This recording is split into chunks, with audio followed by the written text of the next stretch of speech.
Rising India news 24 देखेंगे 8 तारीख को यूजीसी के विरोध में जो आह्वान किया गया था उसको रोकने के लिए शासन प्रशासन को दहशत इतनी आ गई कि आज से ही सबको हाउस अरेस्ट किया गया है।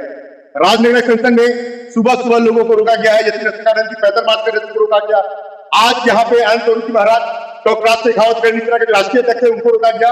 हम यहाँ से वहां 3 जगह चक्कर लगा रहे हैं, बीजेपी कर रही है लेकिन प्रशासन सही जवाब नहीं दे रही है और कहीं ना कहीं इनको बार बार रोका जा रहा है। बात करने हमारे साथ अनिल गिरीश महाराज है। महाराज जी, क्या कारण है इस तरीके से आपको बार बार रोका जा रहा है और पूरे स्वयं समाज को, हर संत महात्माओं को रोका जा रहा है जगह जगह अलग अलग कर? देखो, ये तो सरकार समझे कि सरकार क्यों रोक रही है, क्योंकि रोकने जैसा ऐसी कोई व्यवस्था है नहीं। भाई, एक कानून ऐसा आया जो एक समाज को, एक वर्ग को जन्मजात अपराधी घोषित कर दे रहा है। ये बात गलत है और मुझे लगता है कि जो सरकार में बैठे लोग हैं उनको भी लग रहा होगा कि एक सवाल बीच में आ गया। आप सिर्फ जन्मजात सवर्णों के लिए कह रहे हैं, यहाँ तो पत्रकार को भी, जिनकी चुटिया है, जिनके तिलक लगे हुए हैं, उनको भी कहा जा रहा है कि तो सवर्ण हो। ये कहा क्या पत्रकार को भी इस तरीके से रोका जाएगा? क्या एक पत्रकार को समुचित जवाब देने का अधिकार नहीं है प्रशासन को, शासन को, जो हमें यहाँ से वहां दोहरा रहे हैं? देखो, हर व्यक्ति को अपनी स्वतंत्रता, क्योंकि हमें संविधान देती है, अपनी बात रखने का, प्रोटेस्ट करने का। यहाँ तक कि जो ये यूजीसी का प्रोटेस्ट होने जा रहा था रामलीला मैदान में, परमिशन भी मांगी गई थी, वहां पे परमिशन नहीं मिली है। आज हमारे जो मुखिया लोग थे, चाहे स्वामी अनंत स्वरूप जी महाराज हो, चाहे छत्तीसगढ़ सेना के अध्यक्ष राज शेखावत जी हो, चाहे महिपाल सिंह मकराना हो, बड़े सारे लोगों को हाउस अरेस्ट कर लिया गया है और आज वहां से परमिशन रद्द कर दी गई है। परमिशन रद्द, जबकि प्रोटेस्ट के लिए परमिशन की जरूरत भी नहीं होती है। महाराज जी, जहां तक हमें ज्ञात है, आज से 15 दिन पहले प्रोटेस्ट के लिए परमिशन दी गई। आखिर परमिशन देने के बाद परमिशन कैसे रोक सकते हैं? ये जाने की कहीं नहीं दिया, क्योंकि हम महीने तक पहले से ये लाइन हमें परमिशन दी जाती है। परमिशन के बाद परमिशन कैसे रोक सकते हैं? ऐसा तो कुछ होगा, सरकार को कुछ लगा होगा। ये तो भाई साहब सरकार से आप, मैं अखिल भारतीय सवर्ण मोर्चा का राष्ट्रीय अध्यक्ष हूँ और देश में सवर्णों, संजीव कुमार सिंह नाम हुआ हमारा, देश में सवर्णों को कानून में, बजट में, योजनाओं में बराबर का हक अधिकार के लिए हम लोग देश भर में धरना, प्रदर्शन, सम्मेलन, अनशन करते हैं, राष्ट्रीय अधिवेशन करते हैं। आनंद गुरु जी इसी दिल्ली के राजेंद्र भवन सभागार में हमारे मुख्य अतिथि थे 2018 में। तो हम लोग लड़ाई दे रहे हैं भाई साहब, हम लोग लड़ाई दे रहे हैं कि देश में हमको भी बराबर का हक चाहिए। हम 2 दर्जे के नागरिक, समान छात्रवृत्ति नहीं मिलती है विद्यालय में, विश्वविद्यालय में, जबकि बाकी के दलितों को, पिछड़ों को, अति पिछड़ों को, अल्पसंख्यक को देता है। हमारे बच्चों को क्यों नहीं मिलता है? हमारे बच्चे क्या सवन में जन्म लेते तो अमीर हो जाते हैं, वो धनाढ्य हो जाते हैं? हमको छात्रवृत्ति नहीं मिलती, हमको छात्रावास नहीं मिलता, बाकी के लोगों को देते हो, हमको क्यों नहीं देते हो? हमको आवासीय विद्यालय नहीं मिलता है, बाकी के लोगों को देते हो, हमको क्यों नहीं देते हो? हमको वित्तीय इनकम नहीं मिलती है, बाकी के लोगों को देते हो, हमको क्यों नहीं देते हो?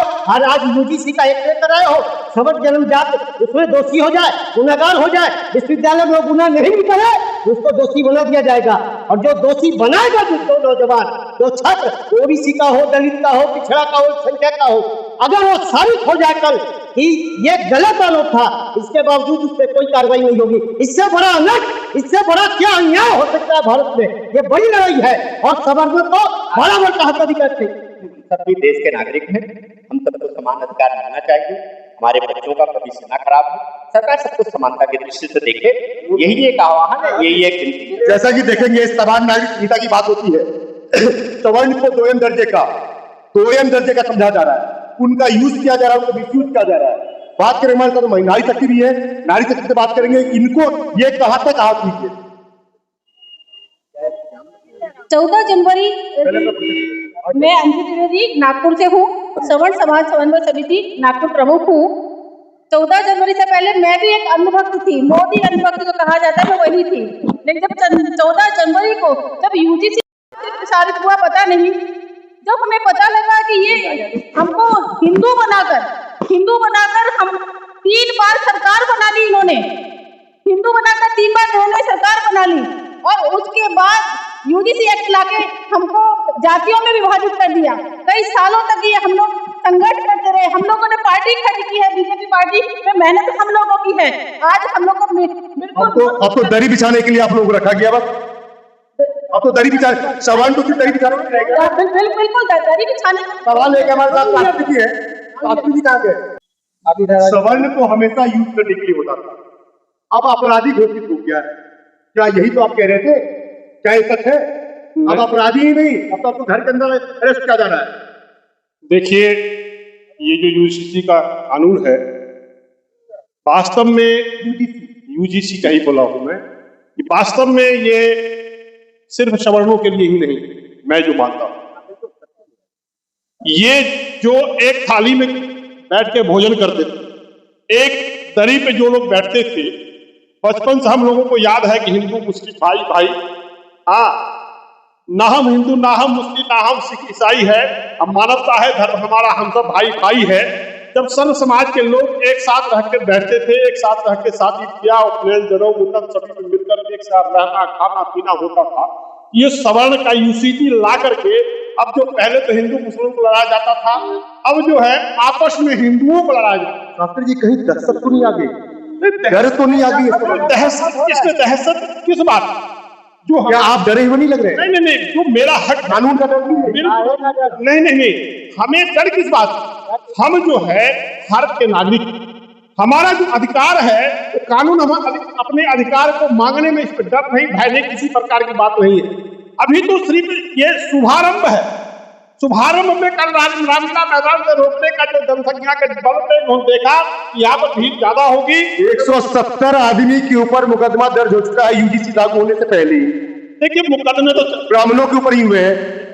ब्राह्मण हो, क्षत्रिय हो, राजपूत हो, बनिया हो, वैश्य हो, एससी हो, एसटी हो, किसी भी समाज के लोग हो, किसी भी समाज के लोग हो, भारत में जो न्याय पालिका है और जो हमें न्याय मिलना चाहिए, वो इससे पहले जो सरकारें थी शायद उसमें न्याय मिलता था। सरकार डरी है या सवर्ण इतना डरा हुआ है?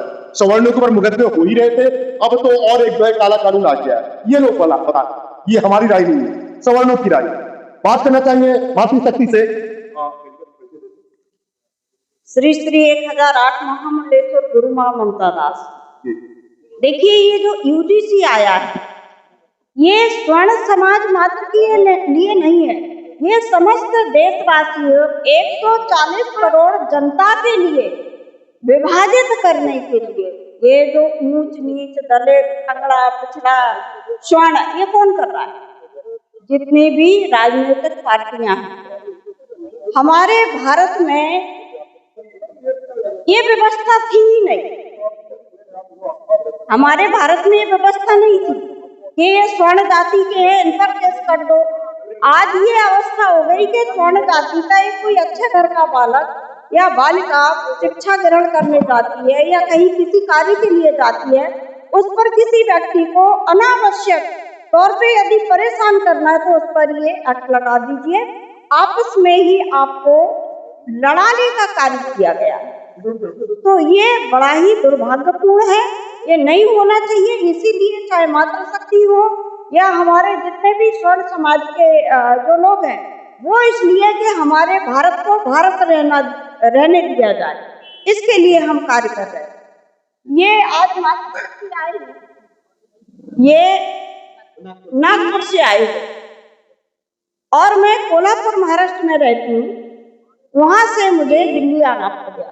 ये कार्यक्रम किसी एक व्यक्ति विशेष के लिए नहीं है, ये स्वर्ण समाज के लिए नहीं, ये समस्त समाज की मानवता को मानवता की तरफ ले जाने के लिए है। समाज में एक दूसरे के प्रति घृणा पैदा नहीं होनी चाहिए, ये हमारा प्रत्यय इसके लिए है। जैसा कि देखेंगे, लोगों के अंदर आक्रोश है और मठाधीश महामंडलेश्वर सही आए हुए, पूरा संत समाज आया है, सवर्ण समाज के साथ आया है और यूजीसी के विरोध में आया है। लेकिन फिर भी प्रशासन ने हर जगह अलग अलग तरीके से आउटरीच किया है। यूजीसी के विरुद्ध जो आंदोलन की तैयारी की गई थी तो पूरी तरह से रोक दिया गया है। राइजिंग न्यूज़ 24 से मैं राजू साहब